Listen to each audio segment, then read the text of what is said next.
So at about 2:30 yesterday morning, being Thursday the 23rd of January, we've had a number of our Prime Minister busts that are located in the Botanical Gardens in Ballarat have been spray painted, have been damaged, and a couple of those heads have been cut, what appears to be from an angle grinder or something similar, and two of those heads have been stolen.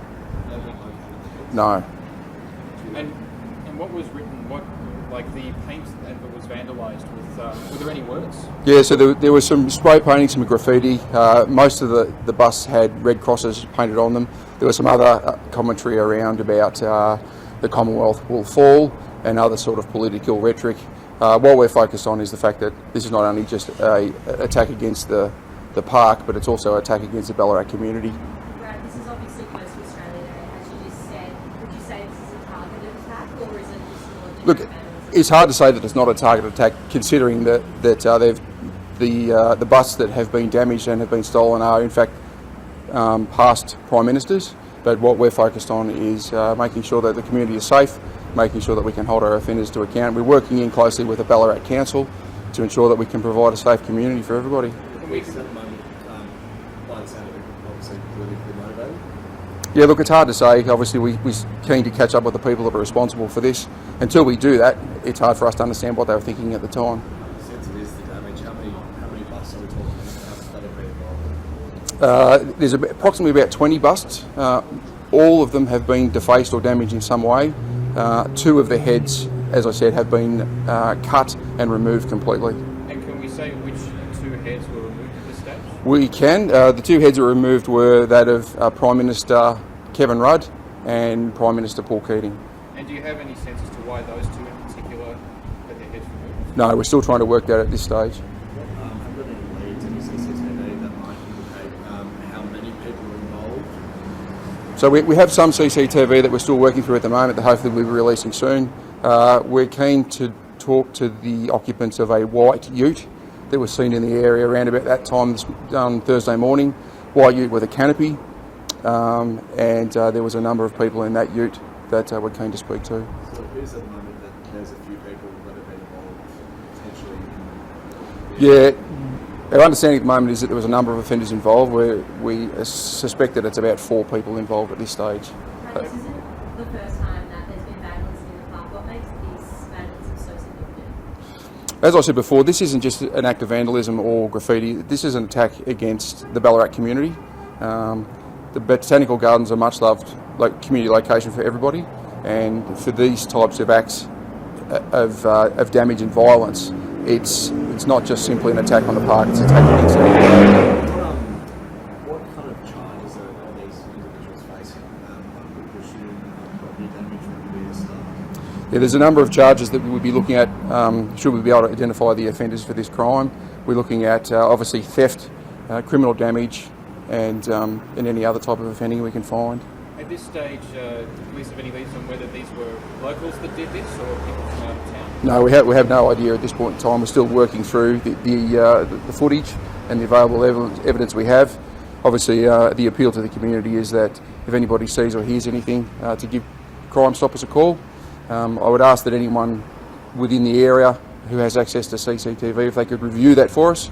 And if anything whatsoever seems to be a little bit out of place during that time, being about 2:30 on Thursday morning, if they could contact Crime Stoppers with that information. Does it appear that it's fairly similar in terms of how it was carried out to the one that happened a few years ago? The offending is similar.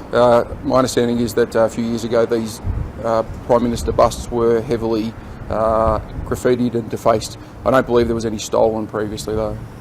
Is there going to be increased CCTV or police presence in the park?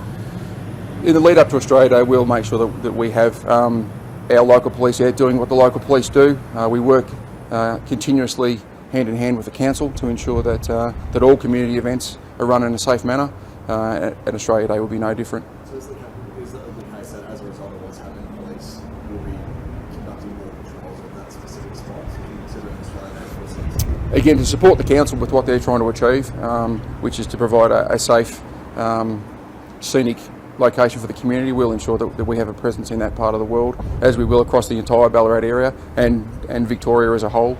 You've provided some descriptions before, but in terms of behaviour like this, we're talking about using an angle grinder to chop off a head of 2 prime ministers and then to facing the rest. How do you describe that kind of behaviour? It's pretty brazen. Yeah, there's lots of adjectives you could use to describe that. I would suggest senseless comes to mind. What are they achieving? Probably not much. Again, all we ask is that the community get behind this, help us work with the council so we can ensure that we hold these people to account. Do you know if are they males, females? We don't know at this stage. All we know is that there's a number of offenders. Does the car have a Don't know. All I can say is that we're looking for a white ute with a canopy. There's still more CCTV and still more evidence to go through at this point, but at the moment that's what we've got to go on. At this stage, do you think that this would be a spontaneous attack or premeditated? Again, we're working through it. We're not quite sure as to the motivation of the offenders, but I would suggest that if they've come to the location armed with some sort of cutting device, that would suggest to me that they went there with that purpose in mind. Regarding what I'm assuming police have spent either yesterday or parts of today already down there, has the area been fingerprints? Our crime scene officers attended the area yesterday morning, where they were able to canvass the area and examine it forensically for any type of evidence that will help us to identify these offenders. What would you say to the offenders who may be watching? What would you say to them? Should they hand themselves in? I'd say to them that it's only a matter of time before you're arrested and put before the courts. So I would suggest that you expedite that, return the heads to where they need to be, and save us a whole lot of time, and to provide the community some comfort that they've been held to account. So, are police in any way concerned about any potential other kind of politically motivated incidents that could occur in the lead up to Australia? No, there's nothing that we have that suggests locally that there's any sort of concerns. This appears to be an isolated incident that obviously we're taking very, very seriously and keen to get these people before the courts. And there has been a rise in attacks on statues, and you label it as senseless and actually quite costly. How disappointing is it for local police to have to come across these sorts of acts? It is quite disappointing. Not only is it, as I said before, it's an attack against our community, but they are quite expensive.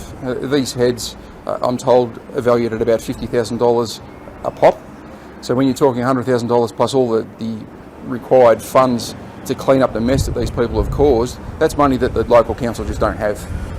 So to say that it's a senseless act, I'd suggest is an understatement. Yeah, we've heard from the local council they consider this an unacceptable act. I'm wondering, have police heard anything from how the local Indigenous community feels about what's happened in the park? Yeah, so there's nothing that suggests that this has got anything to do with our Indigenous community. It would appear that it's a little bit more politically motivated than that. We continue to work closely with all our partners, including our Aboriginal community, and they would be just as keen, I would imagine, to have these people held to account than anybody else. Are you worried that because that was just in CCTV or just the way it was cut, or it's been found? Our forensic officers, when they attended it and processed the scene, were able to determine by the damage to the busts that it was most probably an angle grinder that was used to remove the heads. And how were you alerted to the damage? Was it people going about their business on a morning walk? The damage was identified quite quickly by a security patrol deployed by the council to provide some oversight to that part of the world, and that patrol went past not long before and then came back. So the area, the timing of the offending was quite narrow.